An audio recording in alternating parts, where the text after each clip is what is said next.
اعمل ايه؟ سامحونا يا جدعان ورب الكعبه، انا صوتي رايح، صوتي رايح من كميه الفرحه واللي احنا شفناه في الملعب وقد ايه احنا كنا جامدين. لا احنا حرفيا احنا هنا برشلونه.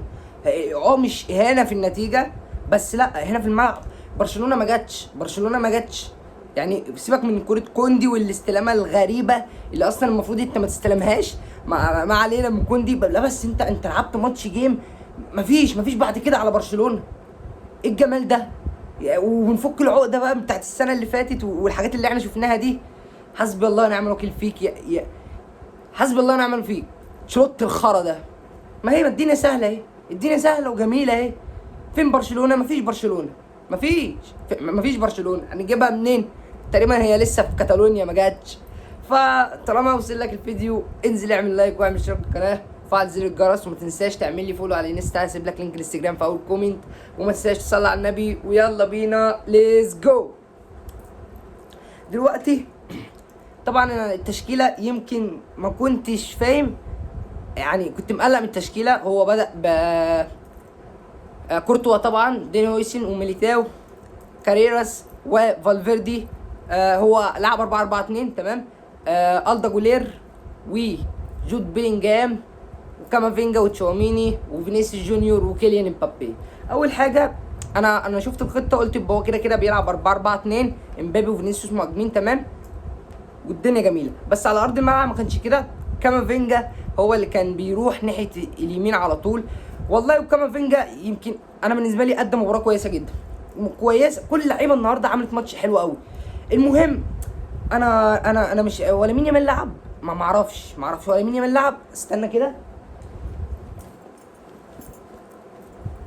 لامين يامال لعب؟ ده بنطلون كاريراس اصلا بشوف فيه لامين يامال. فينك يا لامين؟ فينك يا اخويا؟ بص هي دي نهايه. علشان تطلع تقول ريال مدريد يسرق السرقه وارجع اشتكي. بنرجع نشتكي. بص شفنا الحاجات دي ياما، شفناها والله ياما. نيمار وبتاع كذا قصه يعني. المهم دي نهايه اللاعب اللي بيعمل حاجات غير اخلاقيه بره الملعب. ها فاهمني يا براز يا معفن يا معفن. فين لامين؟ ما فيش لامين يامال النهارده. لامين يامال مش قادر يقف على رجله، والله ما قادر يقف على رجله. استلم الكره بتطول منه وبتروح. كاريراس عمل عليه ماتش جامد. ماتش جامد النهارده. ولا اي خطوره من لامين يامال. اخر كوره اللي اداها الكوندي بس، لكن لامين يامال مفيش. لامين يامال السلام عليكم وعليكم السلام. عشان تطلع بقى ترى ريال مدريد ده انت جاحد تمام. النهارده امبابي انا مش عارف عقده مش عارف والله بجد. يعني نعمل لكم ايه؟ النهارده بيلينجهام بيجيب جون اوف سايد، النهارده امبابي بيجيب جون اوف سايد، وضربه جزاء ضايعه تشيزني. يعني انت دلوقتي افتكرت انك حارس مرمى؟ دلوقتي انت دماغك عاليه، حتى دماغك عاليه النهارده وبتطير في الجو يا جاحد. كان امبابي النهارده والله عمل ماتش جامد جدا. ما كانش نفسي يطلع، كان نفسي يكمل لاخر الماتش، بس هو نزل جارسيا طبعا. وفيني ده عيل قليل الادب يا جدعان. كوندي النهارده ما فيش كوندي حد بقول لك الكره اللي جات له دي انت مش محتاجه استلام يا اسطى، بدماغك بقى مش محتاجه. انت بتستلم مش عارف تستلم. يا نهار ابيض. فيني النهارده مسح بيه الملعب. ما فيش كوندي كان فتح خط مع حاله فينيسيوس جونيور. طلعوا نزل رودريجو طبعا، وشفنا طبعا الحوار اللي حصل بالرودريجو، قصدي فينيسيوس وهو طالع، وانه قد ايه اتنفذ وعمال يجعر وبقى وزي ما انت عايز تقول. هو فينيسيوس كده اتحدى طبعا، عامل لنا مشاكل بره، عمال يعمل لعيب برشلونه كده وحاجات غريبه. تعالى لي بقى سيبك كل ده. جود بيلينجهام شعربات زيد الدين زيدان. النهارده جود بيلينج والله ما كنت متوقع منه الاداء ده يا جدعان. يعني شوف ألدا جولير الجون الاول جاي منه، والجون الثاني جود بيلينجهام اللي جابه. جدعان عادي جدا، عادي يعني. وعلى فكره ألدا جولير عادي يعني. الجون جاي منك ما فيهاش حاجه. ألدا جولير يا جدعان شايلنا الماتشات اللي فاتت كلها. هو كيليان امبابي هو النهارده كان اوف خالص، ما فيش، ما جاش يعني. ألدا جولير كام كوره كده بس ما جاش. لكن جود بيلينجهام وحلاوه اول موسم ليه يجي مع ريال مدريد كان نفس الاداء كده. النهارده جون بيعمل كل حاجه في الملعب، افتكاكات بيعملها، التحامات، قد ايه بيساندك هجوميا مع كيليان امبابي. النهارده بيجيب جون، حاجه. هو ده جود بيلينجهام اللي احنا عايزينه، هو ده الاداء. انا كنت بنزل فيديو ريلز قبل ما الماتش يبدا. قلت ما تسيبوش كيليان امبابي هو الوحيد اللي يبقى جامد في الملعب ومش عارف ايه صندوق. لا النهارده كيليان امبابي كان ما شاء الله. رودي بيلينجهام كان جامد جدا. فينيسيوس كان فاتح جبهه مع حاله كان مبهدل كوندي، واللي بيجي على السكه بيلوجه. يعني انت شوف اصلا الجون الثاني هو عرضها تمام، راح جاي ميليتاو تقريبا، ميليتاو لعبها بدماغه.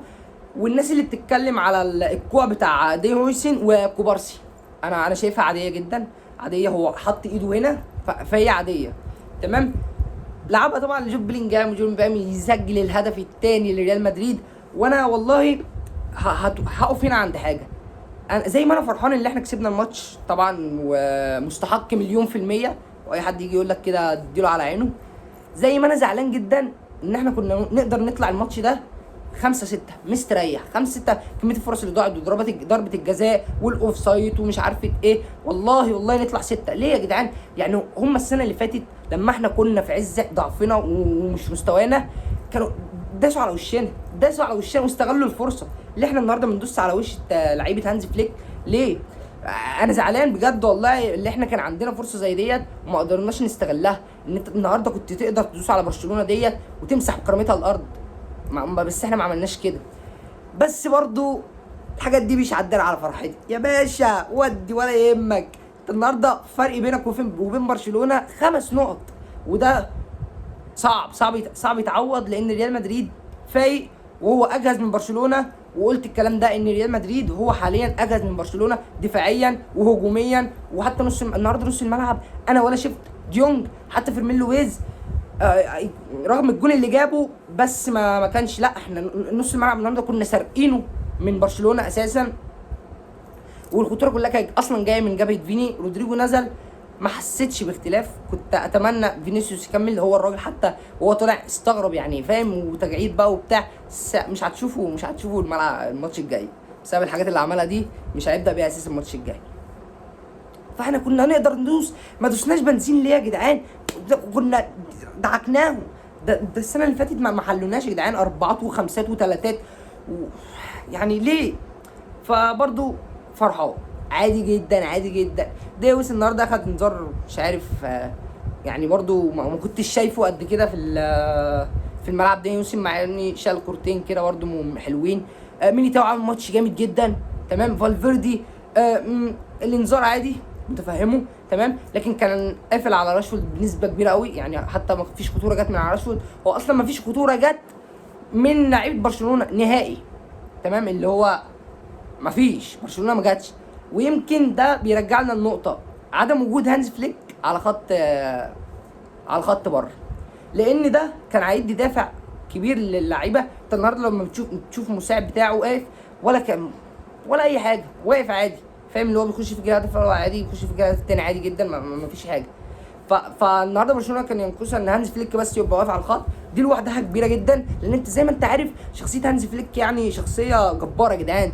الراجل ده شخصيه جامده قوي. طبعا احنا شفنا الجون الاول بتاع كيليان مبابي.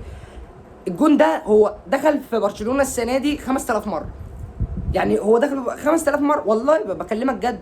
اللي هو الكره بتتلعب في خط الدفاع، وان في واحد على الخط هناك مش ظابط الاوفسايد تراب اللي هانز فليك هيموت ويظبطه السنه دي، ومش عارف مفيش. برغم ان اصلا في كورتين اوفسايد، جونين يعني. الجون اللي جابه كيليان مبابي الاول حاجه ايه يا جدعان؟ ده ولا خدها بوش رجله ودي يا باشا تمام. فالجون ده شفناه 5000 مره بيدخل في برشلونه السنه دي. عشان كده انا قلت شابي الونسو لو نزل مذاكر برشلونه كويس جدا هيفوز عليها، لان برشلونه مش الفرقه المرعبه والله.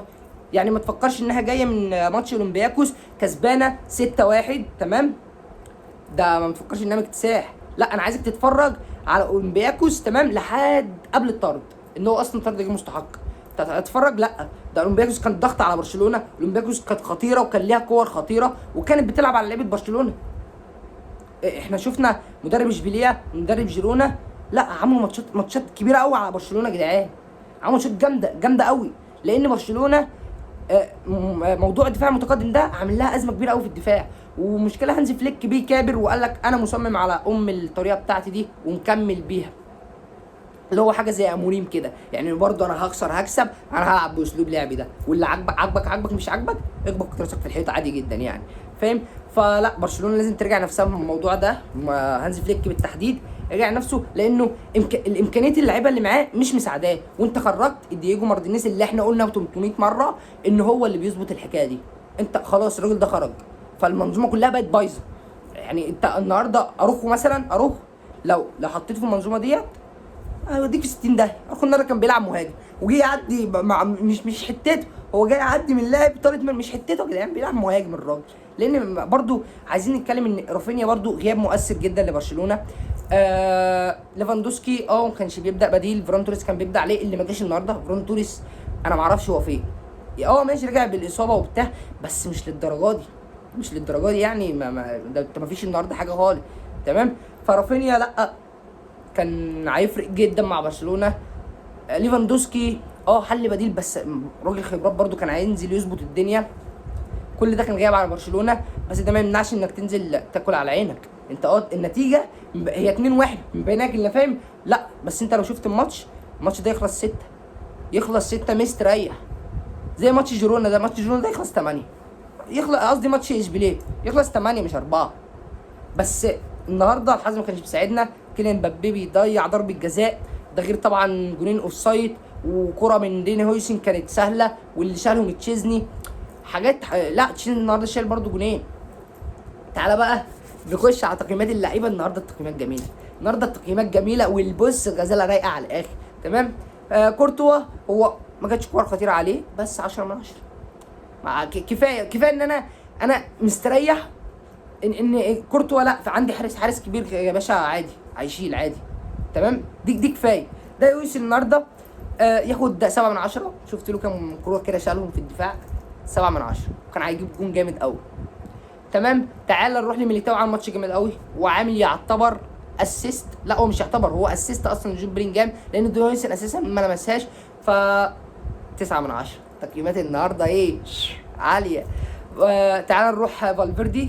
انا بحب بص اللعيب ده راجل يا جدعان، ده خايف على التيشيرت اللي لابسه، ده عنده دم ماشي. هو النهارده ينزل، بس يا باشا كل ما يقوم راشفورد يشوف وشه الضغط يعني، فاهم؟ النهارده 8 من 10. فالفيردي يمكن مش بيساند هجوميا جامد، بس بيلعب باك يمين يا جدعان، والراجل ده اصلا بيلعب في نص الملعب، علشان اللي جبنا ارنولد اتصاب، عندك كمان كارفاغال نزل في الشوط الثاني اللي اصلا جاي من اصابه، فكتر خير الدنيا اللي فالفيردي بيسد. كاريراس 10 من 10. وطلع لامين يامال من جيبك بعد اذنك طلع لامين يامال من جيبك، مش هينفع كده، البت اللي انا عليه هناك طلعها من جيبك يا عم، سيبه يروح لها. تعالى بقى من نص الملعب، شعر باط زين زيدان، والله العظيم جوليب بيلينجهام ده يا جدعان، انا عايزه كده يا جدعان، انا عايزه في مستواه الرايق ده، عايزه كده، خليك اثبت على كده يا معلم. النهارده جوليب بيلينجهام 10 من 10، بيعمل كل حاجه في الملعب، هجوميا تلاقيه، دفاعيا كل حاجه في نص الملعب، انت الراجل تلاقيه معاك في اي حاجه، وجاب جون النهارده وجاب جون اوف سايد. فبيلينجهام 10 من 10. عايزك كده يا نجم تفضل رايق بفورمه اول موسم ليك مع ريال مدريد. كامافينجا والله يعني انا شايف انه النهارده قدر يفيد منظومه تشابي الونسو، لان ما خلاش اردا جولير هو اللي يلعب يمين، لا هو ساب كامافينجا اللي هو اللي يلعب يمين، واردا جولير في نفس الوضعيه بتاعته بتاعت اي ماتش، تمام؟ النهارده كامافينجا 8 من 10. عندك تشواميني، انا مش عارف هو الطرد الاخير ده شايفها عاديه جدا، هو اصلا بدري ما لحقش الكوره، وهو ده يعني ما فيهاش حاجه خالص. فتشواميني النهارده 9 من 10. التقييمات قلت لك على فينيسيوس 10 من 10، هو عامل كل حاجه غير انه يسجل، تمام؟ انا بحب والله ساعات الحنكشه بتاعته دي بتنفعنا، يعني ساعات بتنفع، شفنا في ماتش اليوفنتوس نفعتنا، عمل اسيست منها لجود بلينجهام وجابها جول، فبحب حنكشته ديت. ف10 من 10. كيليان امبابي ضيع زي ما تضيع، يعني بص انت لو ضيعت 1000 ضربه جزاء عادي ولا يهمك يا باشا، 10 من 10. والصداره مدريديه، وزي ما انت عايز تقول قول، وان شاء الله هنشوف ريال مدريد كده على طول مع تشابي الونسو. وصدقني تشابي الونسو من المدربين بس اللي محتاج وقت، وهتشوف منظومه يعني رهيبه من تشابي الونسو. لو لسه بقى ما عملتش لايك يا باشا مستني ايه؟ طيب انزل اعمل لايك، نوصل الفيديو ده 25 لايك باذن الله، واعمل اشتراك للقناه عشان نفعل زر الجرس. عايزين نكمل ان شاء الله على اخر الشهر ده، نكمل 1000 متابع، و تنساش تصلي على النبي وتعمل لي فولو في الانستجرام، هسيب لك اللينك في اول كومنت. وسلام.